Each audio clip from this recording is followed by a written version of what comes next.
العالمين وصلى الله على سيدنا محمد وآله وصحبه وسلم. قدوميها قولها شعبك أهنا كسمها مدحوينها وزيرك وزارة قاشاندقة قدوميها قدق الدفاع بارلمانك سراكيشة تالسيادة كالدوان لولكا عركة بدا iyo talisiyada maamul iyo dhammaan saraakiisha si gaar ah waxaan halkan ka arkaa walaalaha Turkiga oo hogaaminaya General Kalkan waxaan leeyahay assalaamu alaykum wa rahmatullahi wa barakatuh waqtiga runtii aad u cariir u yahay kusimaa madaxweynuhu wuxuu leeyahay shirar kale oo maanta uu nagu soo gaaray isagoo aad u degdegsan halkan ma rabo inaan khudba qaato كتلاقل كفرتان كوحوها حرونتان مهم كواه عيدا كحوجو دلك الصوماليات ولوجو تلاقلي تلس كعيدا كدولك رنتي أمان وحامضن أنت كسر شقيسي خاصة تليها عيدا كدولك ورنتي وسو دبر عذيجي أنت كلا قيب قادة طيبة وحرمنا هذا اللي يرادو ciidanka xoogga dalka Soomaaliyeed wuxuu ku jiraa olole aad u weyn oo ku jira howlgallada socdo dagaaladii socda waxa la buuxiyay dhammaan goobihii ay ka baxeen ciidamada walaalaha ADMIS waxa socda dhismihii ciidanka xoogga dalka Soomaaliyeed khaasatan dhinaca aqoonta dhinaca deegaanada iyo xeryaha waxaan rabaa hadii Allah idmo maalinta ka dambaysa isbedelkaas ayaa ku socda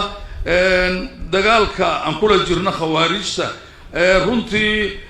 waxa laga yaabaa in la siiraado maxaa dhacay oo u dhamaan la yahay dadku dhex jira waay sidii ma aha sidaad ogtihiin afar sida uu sheegay 2000 oo ciidana inay dagaalkii ugu horeeyay 64kii dalkan cadowga ku soo qaaday tirada ka hortagtay 2000 ay ahayd oo ciidanka xoogga dalka Soomaaliyeed haddana ciidanku inta waa ka badan yahay maxaa dhacay hadii la isleeyahay agaga difaaca maanta ciidanku uga jiro waa ogtihiin oo ma aha mataqaanaa sidii cadow adla dagaalamayso oo aan dalkaaga banaankiisa ka imaanay isku mid ma ha loo arko marka in awooda ciidanku runtii ay ku filan tahay inay cadowga si fudud ay u baabi'iso marka waxaan rabnaa hadii aan la yiraahdo si aanan ugu sii dheeraan waxaan aad ugu mahadcelinayaa dhammaan ka soo qaybgalayaasha xafladan qiimaha badan ee maanta ciidanka xoogga dalka Soomaaliyeed khaasatan ciidanku dhulku ku yeeshay saldhig muhiim ah oo loo yaqaano dhawaana aan rajaynayno takhasusiyadii guutooyinkii takhasusiyadii ciidamada intooda kale oo ay ku jiraan maxal cirka oo kale waa sugayna waa dhismaya sidoo kale ku socda badu waa ogtihiin oo walaalaha Turkiga gacan xoogan ayay ilaa hadda ku hayaan ciidamada takhasusiyada sida taangiyada iyo madaafiicda goobta iyo isgaarsiinta iyo dhammaan mataqaanaa sancada dhammaan waxay ku jiraan horumar ayay aad u sameynayaan sida haddaba aad ugu soo aragteen meesha aad markaa soo marayay gudoomiyuhu markuu soo marayay hubka dhexdiisa uu arkayay waxaan rabnaa marka Soomaalidu ha ku kalsoonaato ciidamadeedu inay yihiin ciidamo ku filan runtii difaaci karana cadowgana ka hortagi kara waxaan leeyahay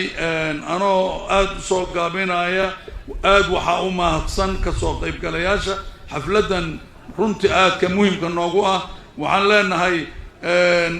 ku soo dhawaada taliska ciidanka dhulka waxaan rabaa inaan ku gabagabeeyo guuleysta ciidanka xoogga dalka Soomaaliyeed ha guuleysto qarankuna insha Allah ta'ala goordhow waxaan rajaynaynaa inuu cadow oo dhan banaanka ka noqon doono waxaa aad iyo aad ugu mahadsan madaxweynaha dawladda federaalka Soomaaliya oo runtii ciidanka dhismihiisa iyo howlgallada socdaba u ah bartilmaameed nagu dhiirigeliya goor walba in aan gaarno kaalinta maanta aan joogno waxaan leeyahay دمان كسوق قلياشة سود وهذا السلام عليكم ورحمة الله وبركاته.